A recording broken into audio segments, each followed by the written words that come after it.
Saludos, en esta exposición de la materia de biología hablaremos sobre el tema del retículo endoplásmico o el retículo endoplasmático, tema del cual aportaremos y expondremos sus características y funciones. El equipo a exponer este tema está conformado por Iván, Isaac e Italibi, su servidora. Primero, antes que nada, una pequeña introducción al tema. Por ejemplo, ¿dónde se puede encontrar el retículo endoplasmático? Este se puede encontrar únicamente en las células eucariotas que contengan membranas dentro de su propia membrana. Para comprenderlo mejor usaremos nuestra imaginación. Imaginemos que la célula eucariota tiene diferentes membranas, diferentes capas. Entonces, si esta tiene distintas capas, en una de ellas se encuentra el retículo endoplasmático. Entonces, las células que no tienen esas capas no tienen donde el retículo endoplasmático se pueda alojar. En nosotros sí se puede encontrar debido a que nuestras células sí tienen membranas dentro de su propia membrana. También se pueden encontrar en los demás seres vivos, como las hay en las plantas, por ejemplo. Y ahora bien, ¿qué es el retículo endoplasmático? Es un sistema membranoso, el cual está formado por sacos y que se conectan a través de túbulos. También el retículo endoplasmático conecta con la membrana nuclear y eso tiene que ver mucho con su función, y tiene una conexión también con el aparato de Golgi. ¿Cuál es el aparato de Golgi y más o menos qué hace? Una pequeña definición de qué es el aparato de Golgi con el que conecta el retículo endoplasmático sería que se encarga del transporte y maduración de las proteínas dentro de la célula, que estas viajan o se transportan por medio de vesículas, las cuales conforman el proceso de traslado dentro del aparato Golgi.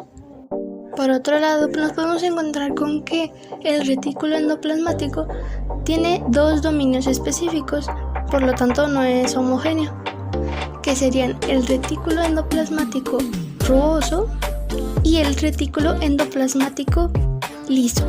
Ambos dominios se pueden diferenciar debido a su exterior, visto desde un microscopio. Sería que el rugoso se le puede notar unas bolitas en su exterior, por lo cual se llama rugoso, es lo que determina que así sea. Y en el liso no se ve nada así, y es una capa o una membrana completamente lisa.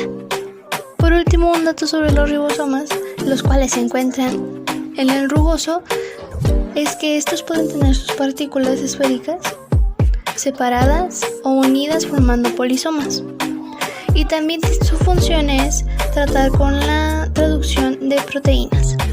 Con esto paso a más de la teoría sobre ambos dominios del retículo endoplasmático con mis compañeros de exposición, dando fin a esta pequeña introducción al tema.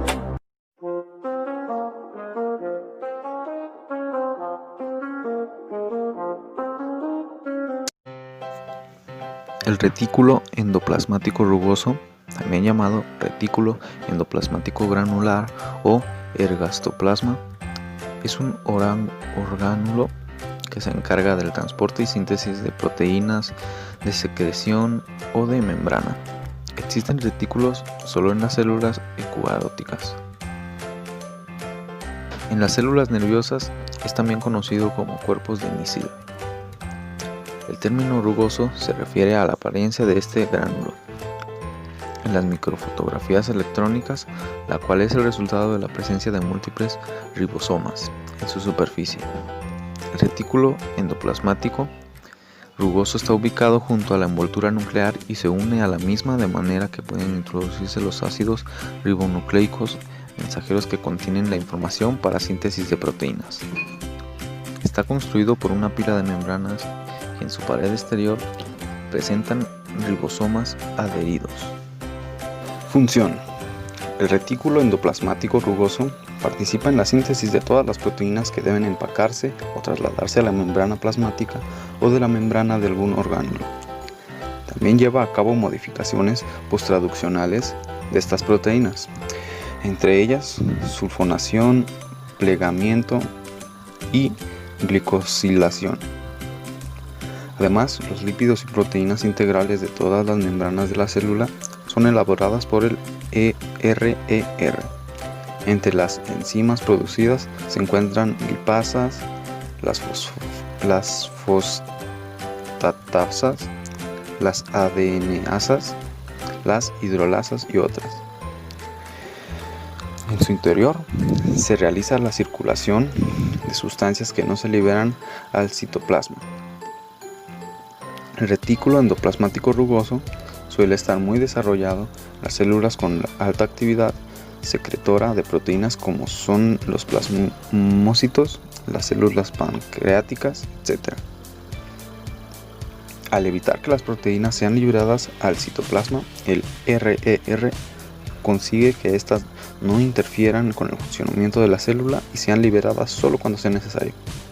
De otra manera, si por ejemplo quedan libres en la célula proteínas enzimíticas que se entregan de la degradación de las sustancias, las mismas destruirían componentes vitales de la célula. Saludos, mi nombre es Isaac Levi Ramos Vargas, soy parte del equipo número 11 y yo os voy a presentar el retículo endoplásmico liso. El retículo endoplásmico liso es una red de membranas dentro de la célula a través del cual se mueven proteínas y otras moléculas. Las proteínas se ensamblan en los organelos llamados ribosomas. Cuando las proteínas están destinadas a ser parte de la membrana celular o exportadas fuera de la célula, los ribosomas las ensamblan y las añaden al retículo endoplásmico dándole un aspecto rugoso que carece de ribosimas y ayuda a sintetizar y concentrar las diversas sustancias que necesita la célula.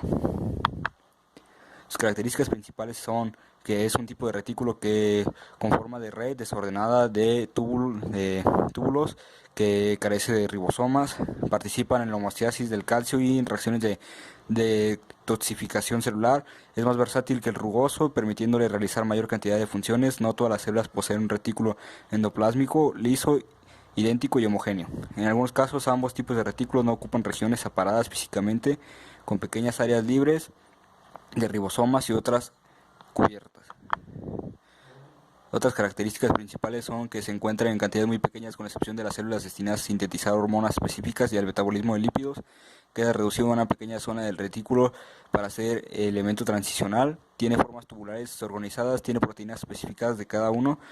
Contiene proteínas en las que se adhieren ribosomas. En el retículo liso se encuentran los enzimas necesarios para la síntesis de lípidos y detoxificación de productos. Y aproximadamente tiene un 0% de glúcidos que se encuentran unidos a las proteínas. Sus funciones principales son biosíntesis de lípidos. El retículo endoplásmico liso es el comportamiento principal en el que se sintetizan los lípidos. Su síntesis debe llevarse a cabo de asociación con membranas ya existentes. Se compone por los fosfolípidos, los glucolípidos y el colesterol. Los componentes estructurales principales de la membrana son los fosfolípidos. Los fosfolípidos, estas son las moléculas antipáticas que poseen una cabeza polar y una cadena carbonada no polar. El proceso de síntesis ocurre en el lado del citosol de la membrana del retículo endoplásmico. Este proceso no puede ocurrir de manera espontánea ya que requiere el paso de la región polar del lípido por el interior de la membrana. Las filipasas son enzimas que se encargan de mantener un balance entre los lípidos de bicapa. Otras funciones son: el colesterol es un componente importante de las membranas plásmicas animales y también es necesario para la síntesis de hormonas, regula la fluidez de membranas y por ello es tan importante en las células animales. El efecto final de la fluidez depende de la concentración del colesterol. El efecto es inverso cuando la concentración del colesterol disminuye. Luego tenemos la cerámida. La síntesis de cerámidas ocurre en el retículo endoplásmico. Son los recursos de lípidos importantes para las membranas plásmicas como los glicolípidos o la esfingomielina. Esta conversión de ceramida ocurre. Luego tenemos lo que es las funciones de lipoproteínas. El retículo endoplásmico liso es abundante en los hepatocitos. En este comportamiento ocurre la síntesis de lipoproteínas. Estas partículas se encargan de transportar los lípidos a distintas partes del cuerpo. Luego tenemos la exportación de lípidos. Los lípidos son exportados mediante la vía de las vesículas secretadoras, como las biomembranas constituidas por lípidos. La membrana de las células vesículas pueden fusionarse y estas liberan el contenido a otro organelo. Tenemos también el retículo sarcoplásmico.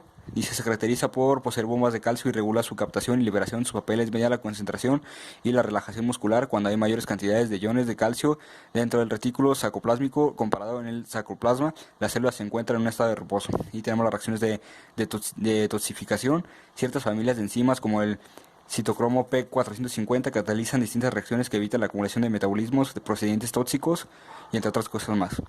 Por último, tenemos las últimas dos funciones, que son resistencia a los fármacos. Cuando entran a una circulación de altos niveles de metabolismo tóxico, se disparan en las enzimas que participan en esta reacción de detoxificación, aumentando su concentración. Es por ello que se ve incrementada la tasa de resistencia a ciertos medicamentos. Para lograr un efecto necesita consumir en dosis más elevadas. Y luego tenemos el gluconeogénesis. La gluconeogénesis es una vía metabólica en la que ocurre la formación de la glucosa a partir de las moléculas distintas de carbohidratos. Esa sería mi parte y por parte de nuestro equipo sería todo. Muchas gracias.